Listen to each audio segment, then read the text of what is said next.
है अवपात अधिक घनीभूत हो गभीर अवपात रूप नेबार संभावना रही।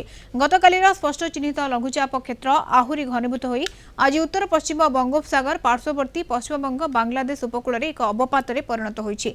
यह उत्तर आड़क गति करने सह आहुरी घनीभूत हो पश्चिमबंग और बांग्लादेश उपकूल को सागर द्वीप और बांग्लादेश खेपुरा मध्य मध्याह्न अतिक्रम कर संभावना रही। अवपात प्रभाव में 2 दिन जाए राज्य में प्रबल वर्षा संभावना रही।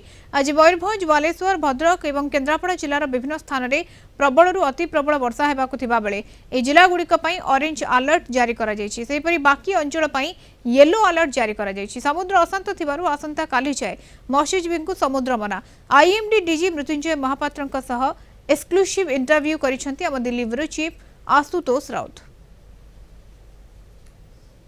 कलिंग टीवी अच्छी भारतीय मौसम विभाग director general doctor Mrityunjay Mohapatra sir आसतु कथा सर ये जो लघुचापटा होता तार स्थिति आ अपस्थिति आ अवपात विषय गतकाली सृष्टि होता लघुचापटी आज गोटे अवपात परिणत होती पश्चिमबंग और बांग्लादेश उपकूल निकट में उत्तर पश्चिम बंगोपसागर में केन्द्रीभूत अच्छी। यह धीरे धीरे उत्तर उत्तर पूर्व दिगरे गति करके पश्चिमबंग और बांग्लादेश उपकूल को सागरद्वीप एवं केऊपड़ा मध्य आज अपराह्न सुधा अतिक्रम कर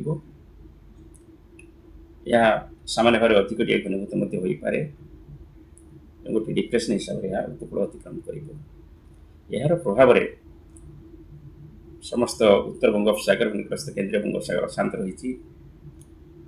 समुद्र स्थिति रफ भेरी रफ अच्छी। पवन वेग बर्तमान 45 से 55 किलोमीटर प्रति घंटा और गस्टिनेस 65 किलोमीटर प्रति घंटा चली। विशेषतः पवन अधिक पश्चिमबंग बांग्लादेश उपकूल निकट में हमार सम्भावना अच्छी 50-60 किलोमीटर प्रति घंटा गस्टिनेस 70 किलोमीटर प्रति घंटा आज राति पर्यंत तापर पवन वेग कम।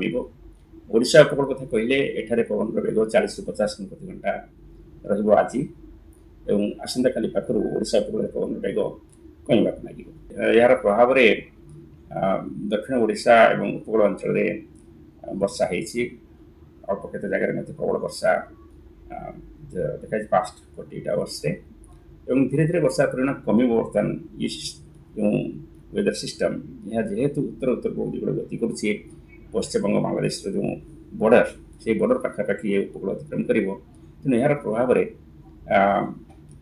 बेसी पवन कि बेसी वर्षा ओडिशा हबार संभावना ना।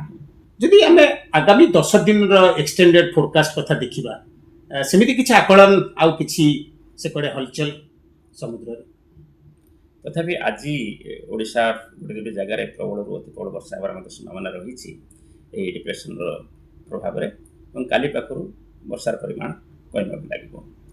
जदि आम आसंता 7 दिन 10 दिन कथा कहती एभली अन्य कौन डिप्रेशन फर्मेशन होबार संभावना देखा जाऊ ना बंगोपसागर में एवं जो मौसुमी वायु अग्रगति होपर्यंत से स्लो हो आमती रेपिडली मौसुमी अग्रगति होता बर्तमान से हम ना। सर आम कहीपर ये जो लघुचापटा है यहाँ ओडिशा को एमती तो इंडिया को एथर जल्दी आसी लघुचाप ओडिशा को जल्दी आणला ये लघुचाप जो किसी रिलेटेड अच्छी निश्चित भाव में ये जो लघुचाप क्षेत्र सृष्टि है फल बंगोपसागर में मौसुमी वायु सक्रिय रहा ओडिशा दक्षिण ओडिशा सक्रिय रहा दक्षिण ओडिशा जिला मानक विशेषतः ओल्ड कोरापुट नवरंगपुर मालकानगिरी रायगड़ा यू जिला मानक प्रबल अति प्रबल वर्षा रेकर्ड कलिंग टीवी संगे कथा बहुत बहुत धन्यवाद सर।